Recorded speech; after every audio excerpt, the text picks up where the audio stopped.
8 شهور لوفي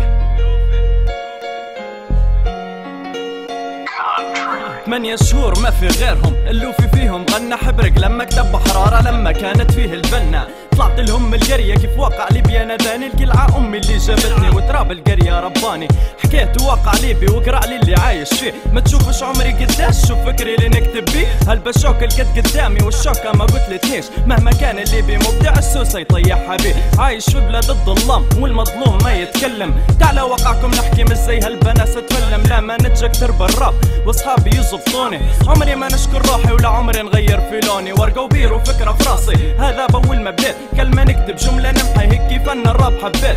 خشيت الساحة جديد وبكتر من اسلوب نغني، لقيت اللي انتقدوني ولقيت اللي عجبهم فني. طموحي نوصل رسالة ما نحب الجو الدسات، نبيك تفهم كلماتي مش ترقص لي مع الدقات. لو مش عندي كلام في صدري شن بيدخلني على الفن، الراب بروحه فني والمفرخ خلوها عفن. كلمة لوفي وراها قصة ميدان بدر عليها يشهد، ايام الباسكت بول نلعب نجري ننقص نلهد. ديما العكس في راس الزنقة مع اولاد الشارع تلقاني، ما تلقاش في جيبي حديد لكن تلقى في شيطاني، تلقى في شيطاني، تلقى في شيطاني، تلقى في شيطاني.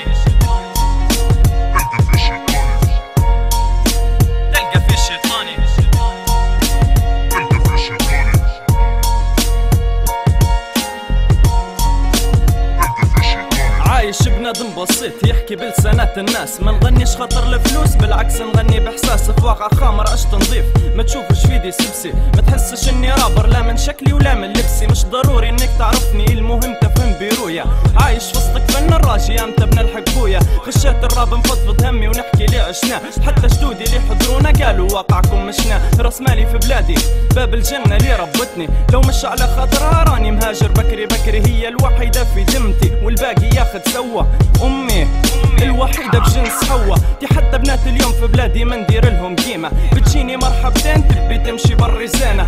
عايش وسط بلاد لي ما تشوف البرة فيها، شعب يبي خير بلاده وهو يشتم فيها. يا مقلمي علمني بكلام الحق يوريني، وعلمني ان الضربة لي ما تقدرني تقويني. وكلام الحق نقوله وعني فاق ما تربيت، ما كرهتش ولا رابر ليهم بالتوفيق دعيت. ولاد بلاد عشقنا الراب يا ورق علينا حني، لو طلعت من الراب ما يطلعش مني. بعرقش بيني نعيش واللي درته في راسي جبته، حط نقطة بعد كلامي وحاول تفهم يلي قلته.